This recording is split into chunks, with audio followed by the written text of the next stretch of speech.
Responsibility for a mass breakout from 2 Iraqi jails, freeing more than 500 inmates, and it claims killing around 120 security guards and Iraqi soldiers. Suicide attackers, rockets and car bombs were used in the twin assaults on the Taji and Abu Ghraib prisons.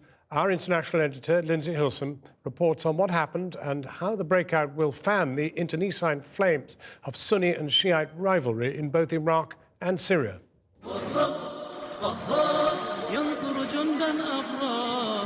The jihadists filmed their attack on Abu Ghraib prison and set it to music.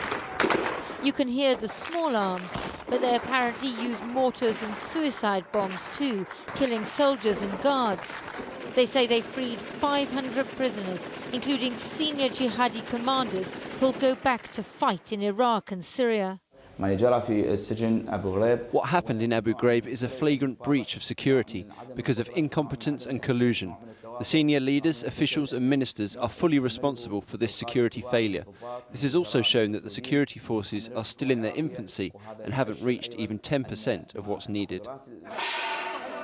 Suicide attacks, car bombs, Iraq's going back to the bad old days.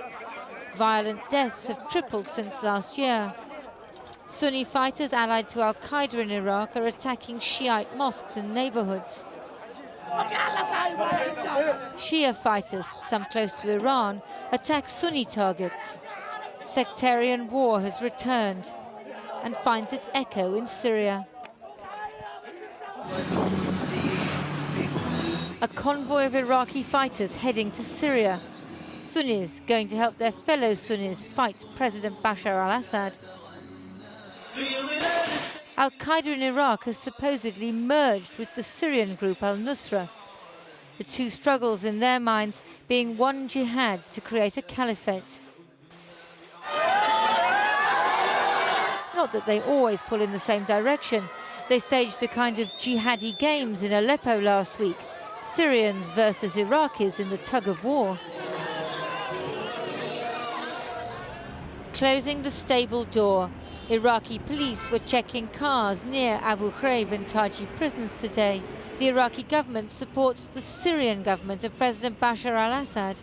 Iraq's Prime Minister, a Shia, welcomed the Iranian president last week. He allows Iran to use Iraqi airspace to fly supplies to Assad, and at the very least turns a blind eye to Iraqi Shias going to fight for the Syrian government. 6 years ago, US troops were searching Iraqi houses, fighting Al-Qaeda in Iraq, until local Sunni sheikhs agreed to reject violence.